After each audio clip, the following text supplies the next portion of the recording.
Hello my friends, welcome back to Diary of a Psychic Medium with me, Amber Amrine. Today we are diving into my family's lore, the very mystical and mysterious story of my dad's near-death experience as well as his sister's passing. We're also opening up the conversation to the idea of angels masquerading as humans. Here we go.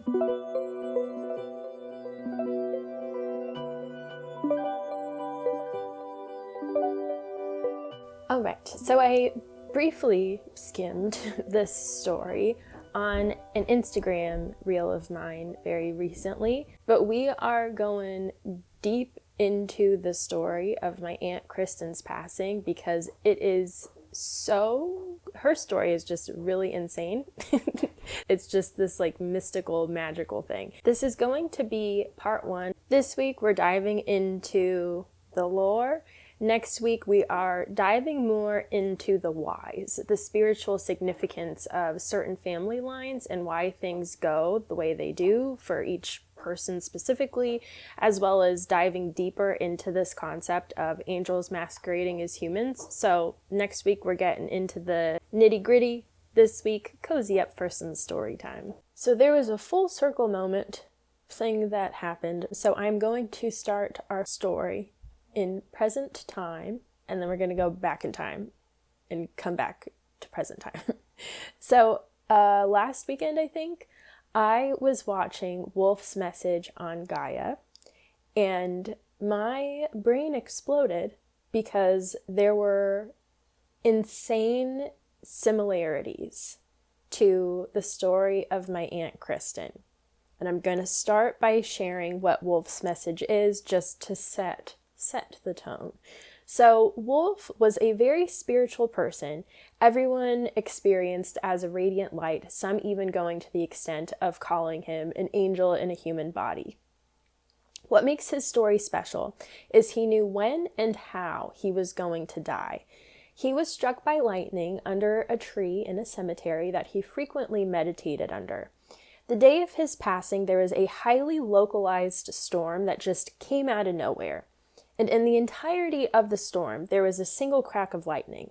Okay? Now, once it started raining, he was with some friends.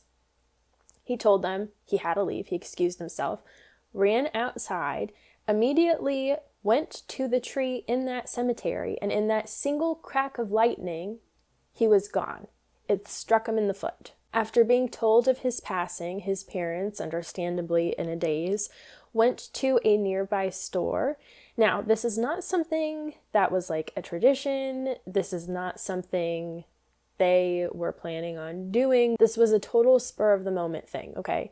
They each got a rose and they went to the tree and like planted their roses beneath it. Okay, so it was the tree and the 2 roses. Later, they went to his apartment to go through his things and were astonished by what they found. First, everything was super tidy. He was normally very messy, wasn't the type of person to make his bed in the morning. Like, he lived and his space reflected that. But when they came into his apartment, everything was right where it was supposed to be. His bed was made. He tidied it as if he were never coming back. It was pristine. Second thing, his apartment was full of artwork. There was artwork all over the walls, the ceiling, everything. And he would regularly move this artwork around. If I remember correctly, it was like a day or 2 before his passing, he stopped moving the artwork. This was unlike him, okay? His stepmom went into a bedroom, saw a chair that was positioned to invite someone to sit down and look in front of them. And on the wall in front of this chair was the only new addition to all of his art. It was a poem with a picture attached, and the poem ended saying, and I'm going to quote it specifically, "The time has come to allow the light of nature to free my soul." And the artwork that accompanied this poem was of what looked like an eyeball. The center of the eye, so like where the pupil would be, was the yin-yang symbol, and the side of the eye, where our white of the eye is and the veins and all that stuff, was a picture of a tree with 2 roses underneath, obviously symbolizing the tree that he passed beneath and the 2 roses that his parents put under there after his passing. Across from this was a cutout of his favorite shirt. So this is a shirt that he wore the weekend before his passing. It was a black t-shirt with like a giant lightning strike going on it. So he cut the lightning strike out, and I think he put it against the wall or something like that. So crazy. But all of this obviously confirmed he knew what was going on. He was ready.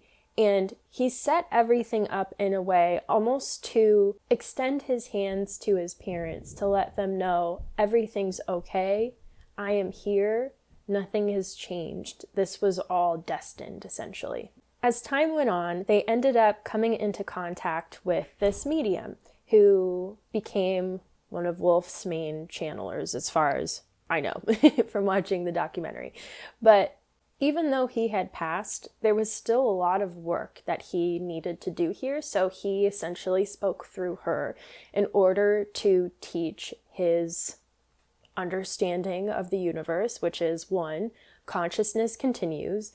Even when we pass, we don't go anywhere. We're still everywhere. 2, we are all interconnected. We are all one. Nothing is separate. And 3, because of that, the healing and creative force of the universe is love. So his purpose was now to share that and affirm that from the other side. It was a phenomenal documentary. Highly recommend. Okay, now, to go back in time, Kristen was the oldest of 4 children. It was Kristen. 2 years later, my dad and his twin brother were born, and then 2 years or 3 years, something like that, after that, my dad's youngest brother was born.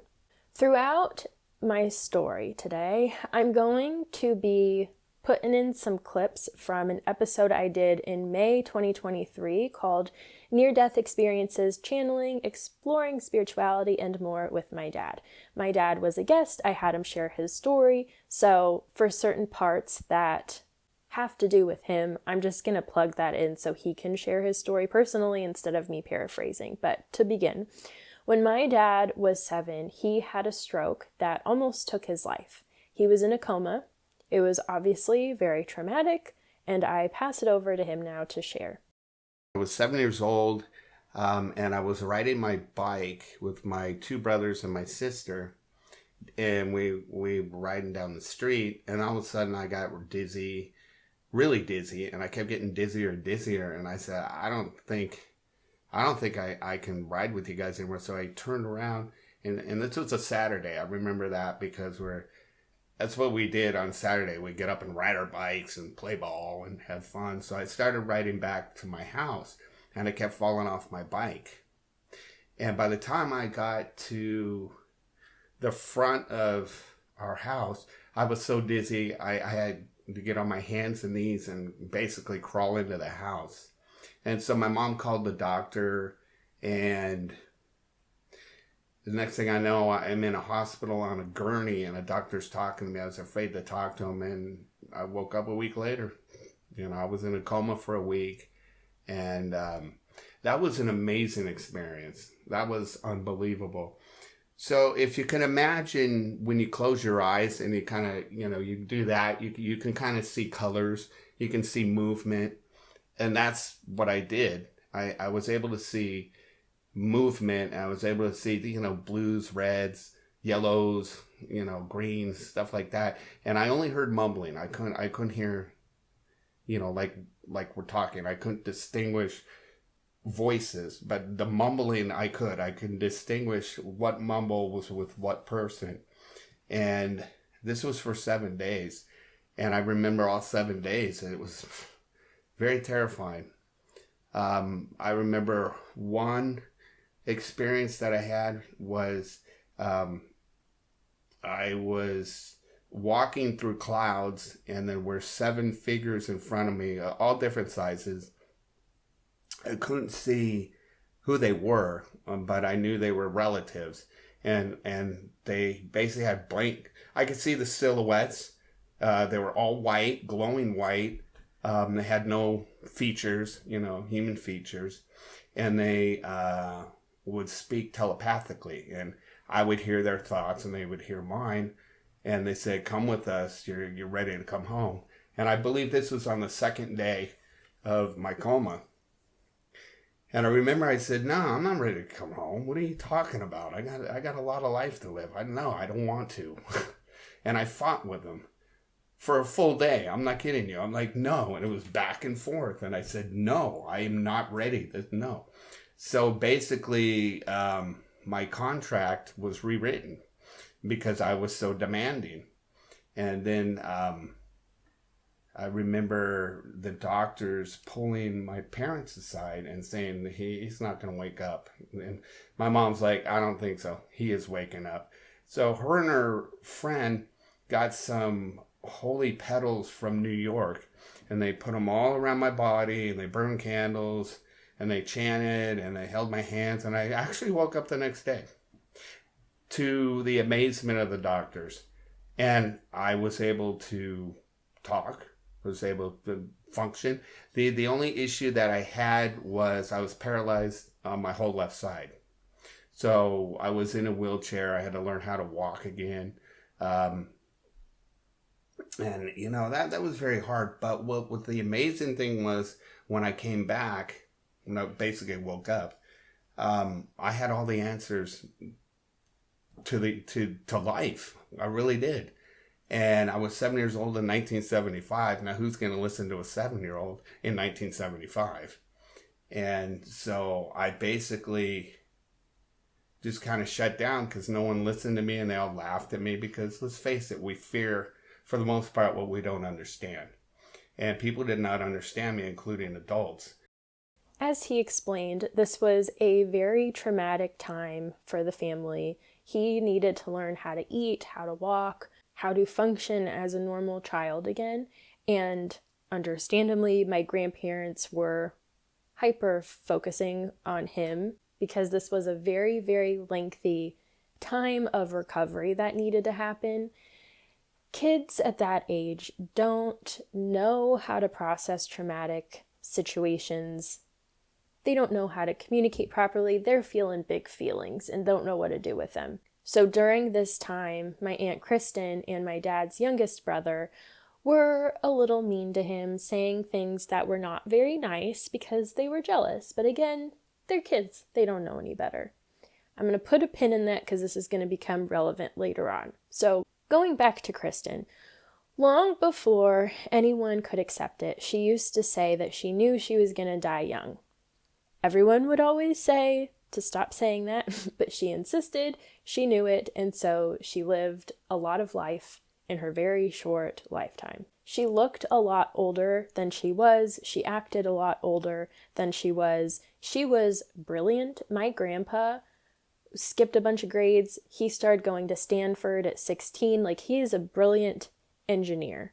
And she definitely took after him in that regard, where school was so effortless for her. So most of her time was spent sneaking out, ditching school, experimenting with things, creating. She was so creative. And despite all of this chaos, she maintained straight A's.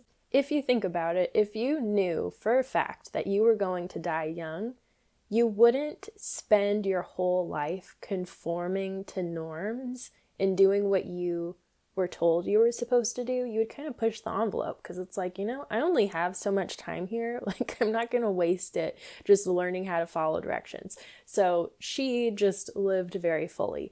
And when she was 16, she became pregnant. I believe while she was pregnant, she ended up getting married. And if I recall correctly, it was because my grandparents are Catholic. They're very traditional in many regards. And to them, like, you do not have a child unless you're married. So if you're pregnant, you got to get married. So she got married.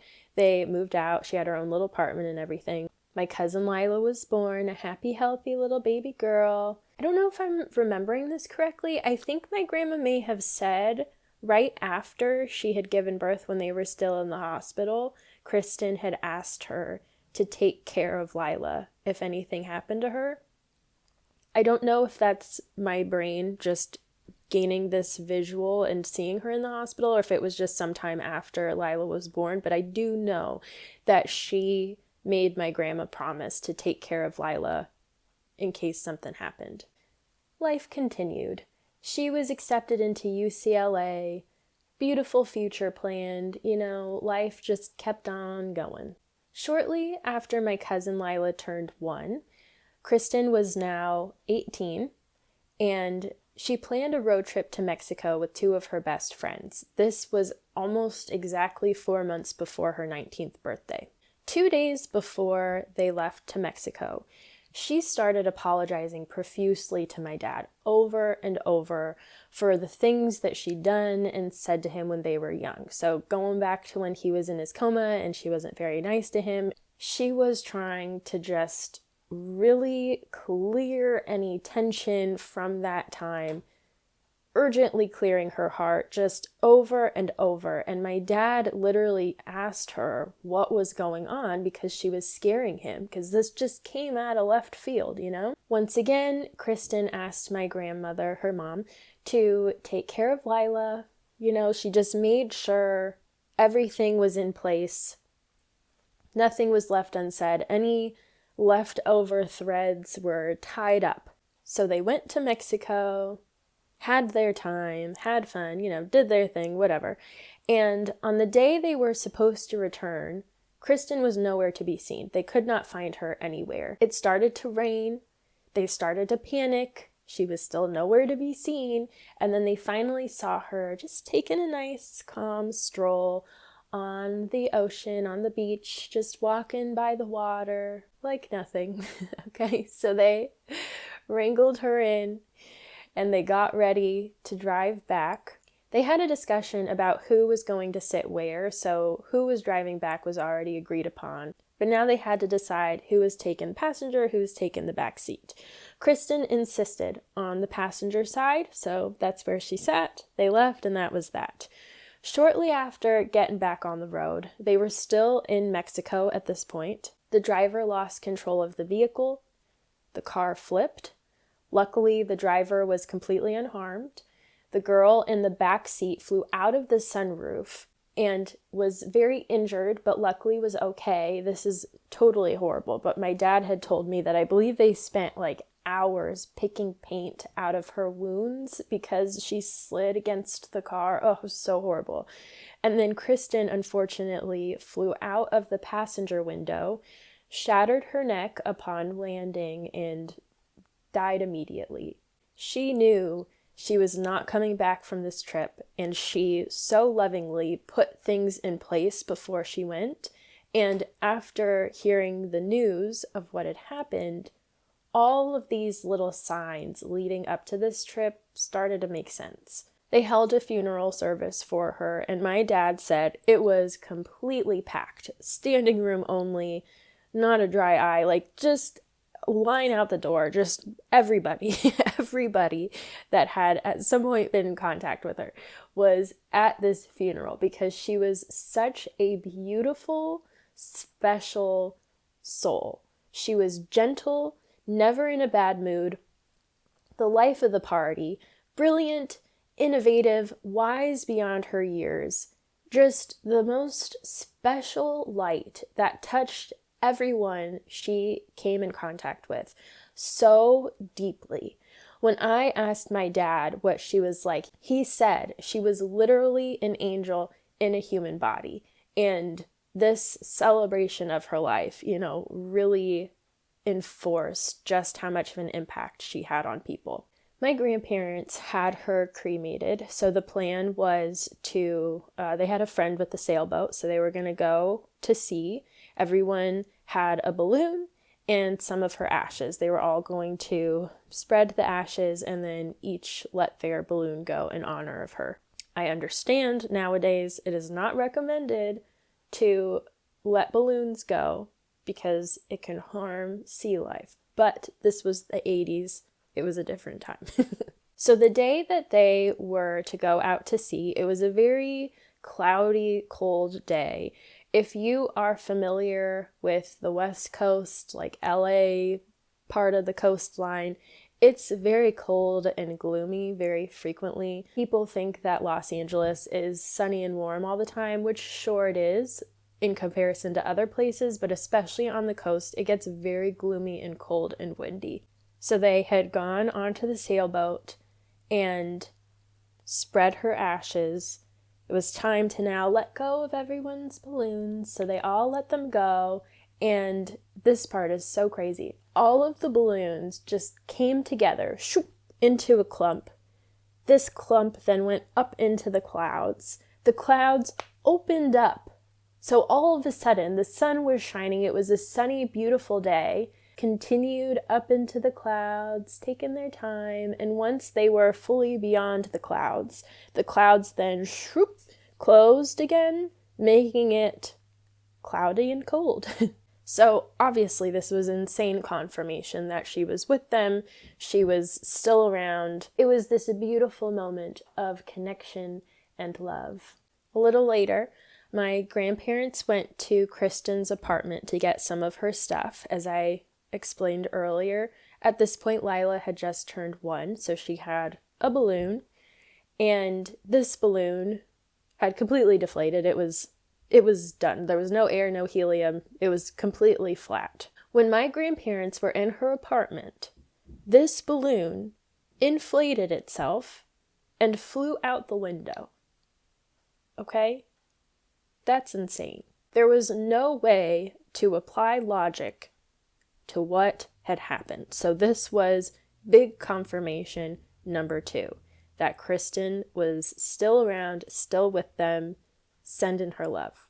Exactly a week after she passed, my dad, who hated writing, hated school with a passion, suddenly became obsessed with writing. He couldn't stop, and I'm gonna put it back to him to tell this part of the story.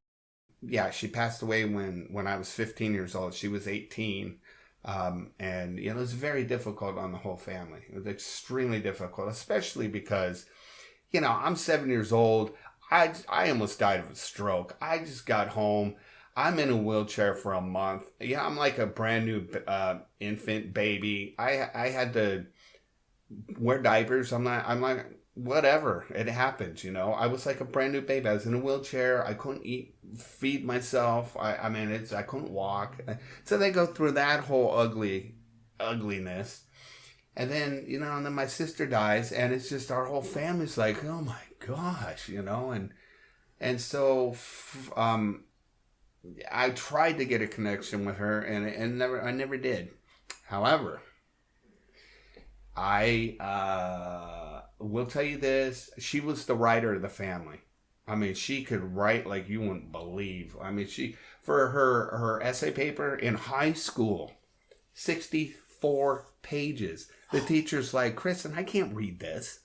She was amazing. Yeah. So anyway, I hated English. Anything to do with writing, I go, And 1 week, 7 days after she died, I was obsessed with writing.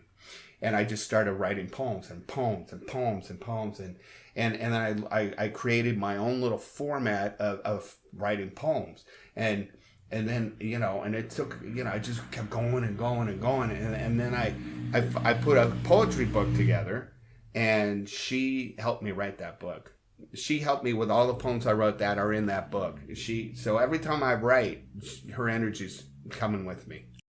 Her gift literally moved to him, which was such a beautiful thing. And I'm going to put in the show notes a link to his poetry book. It's on Amazon, but I'm just going to include it to give him a shameless plug, shameless support for my daddy-o if you want to check it out. Now, fast forward, my mom met my dad. They got married. She became pregnant with me. When she found out she was pregnant, her original due date was Kristen's birthday. Understandably, my grandparents were shocked and told her, well, my grandma told her to name me Kristen. You know, she was just like, oh my God, like Kristen's being reincarnated. Obviously, this was an incredibly significant moment for them. But my mom wanted me to have my own identity, so they named me Amber. The other thing with that, I did not want to leave the womb. I stayed in there for 2 extra weeks. If I remember correctly, the doctors had literally told my mom, if she does not come out in one more day, if she does not come out by tomorrow, we're doing a C-section, because I did not want to leave. And coincidentally, the next day, which was the summer solstice, I came out on my own. Because I work with fairies, that time of staying in the womb was definitely divinely guided. I feel like that was supposed to be my day. But the coincidence, even so, was still insane.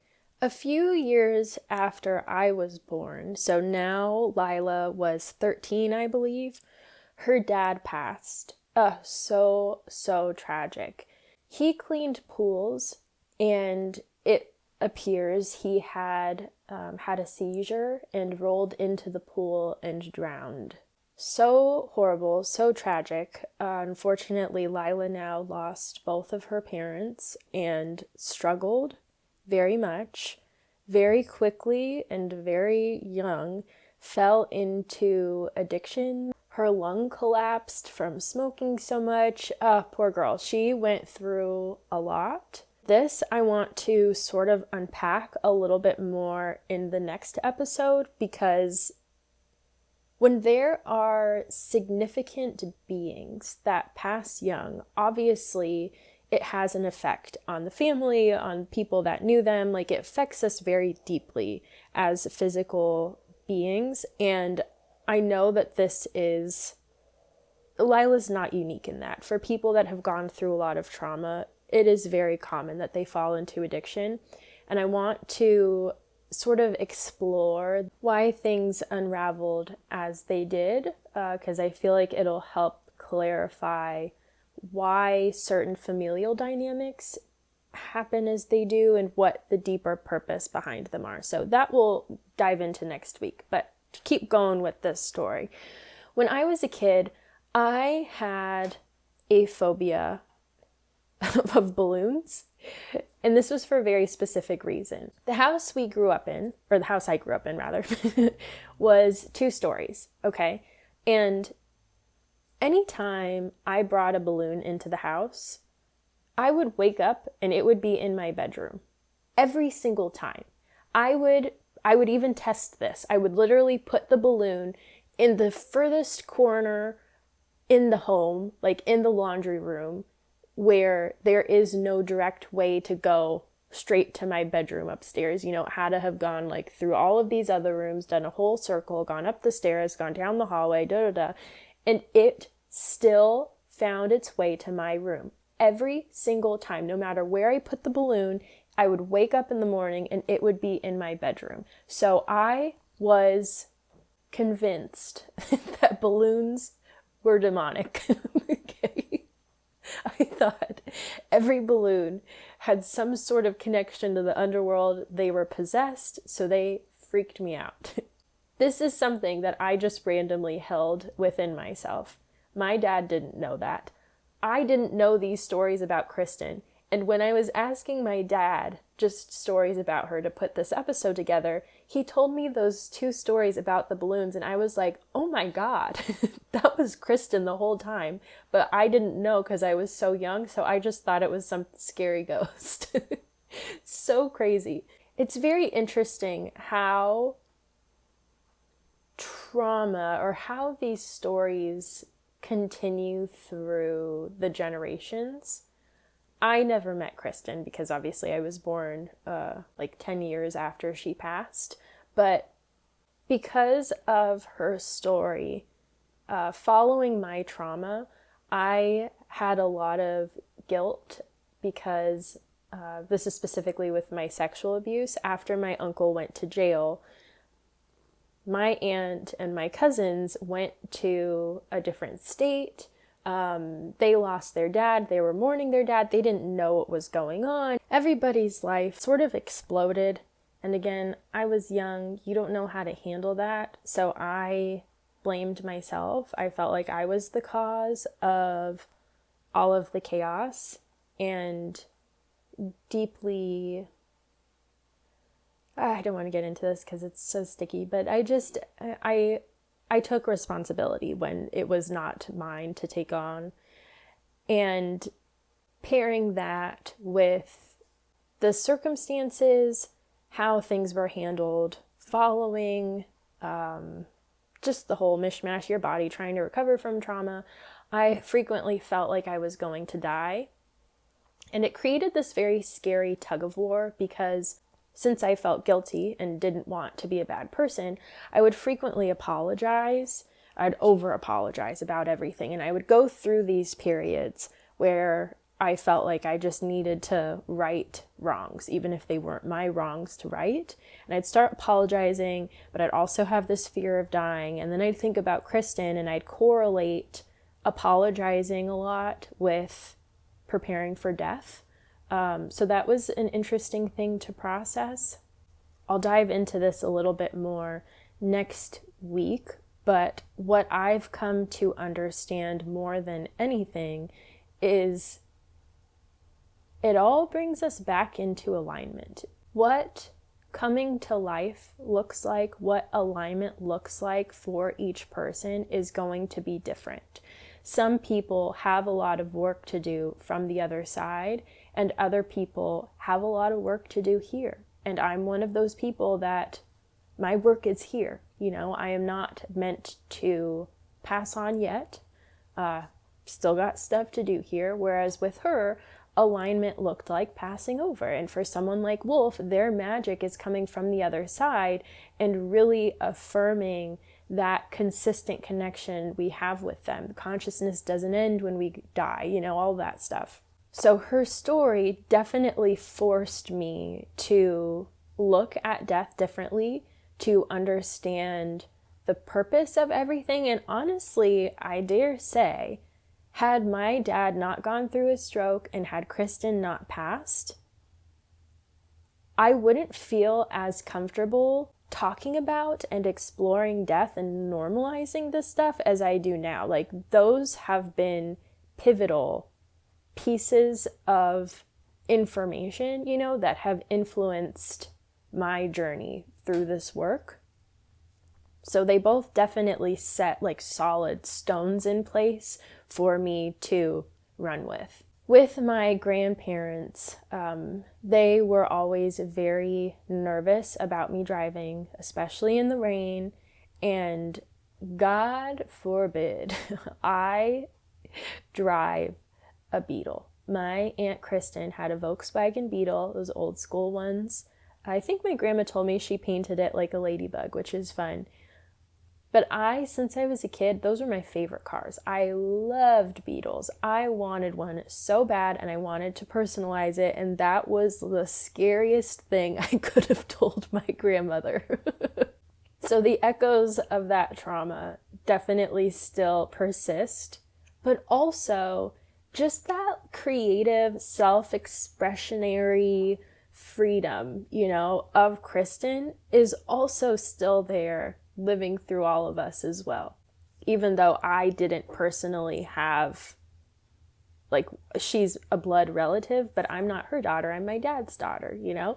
But because her essence sort of infused in my dad and I'm now next in line in a way, you know, there's still a little something there. Okay, now to bring this all full circle. So about a week ago, actually it was about 10 days exactly from when I'm recording this, Gaia sent me an email asking me to partner with them. I had heard about Gaia. It's basically like a streaming platform like Netflix or whatever, but with spiritual stuff. So they talk about ETs, Bigfoot, you know, passing on consciousness, all that stuff. They've got meditations, da da da. I'll put the link to Gaia as well in the show notes. You get 7 days free. So you can even just go watch Wolf's Message real quick because it's a really phenomenal story. Seriously. I had heard about it, but I just don't watch TV. I'm not a TV person, so I've never really dabbled, but I was like, screw it, sure, that sounds great. We're in resonance with each other, so happy to jump on board as a partner. They gifted me the subscription. I was exploring the platform, just, skimming through all of the different documentaries and whatever that they've got.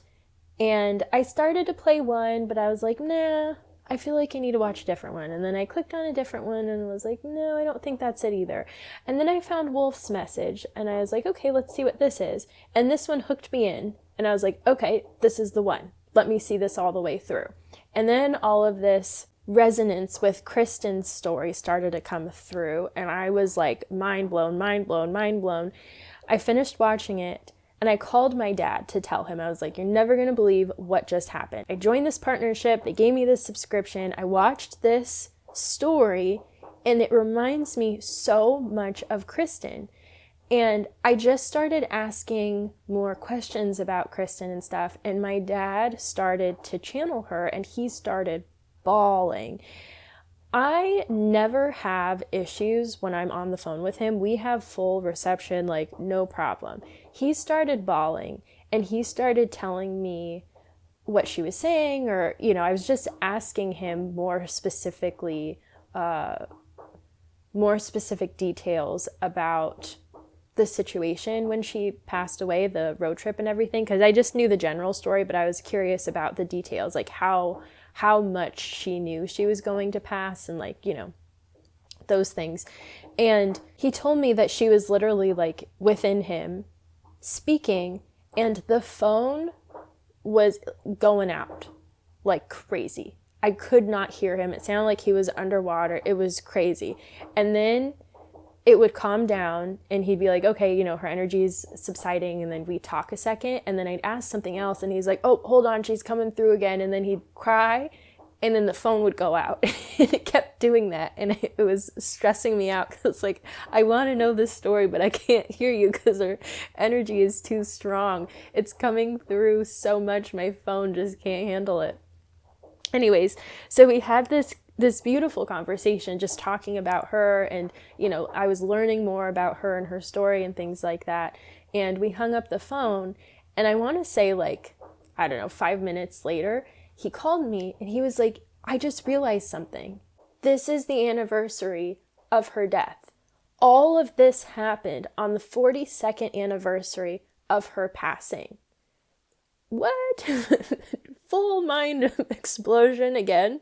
And that was when I knew. I was like, okay, I need to share her story because it's kind of insane. So I made a little reel on Instagram about her, but it was so hard fitting the full story in that 3-minute time limit you get. There's just so much to say, which is why I decided to run with it and make a full podcast episode about her and then dive into the nitty-gritty of everything next week. So that is the story of my family. I hope you enjoyed. Thanks so much for listening, and I'm excited to, really deep dive the whys next week. So I will see you then. Send in my love.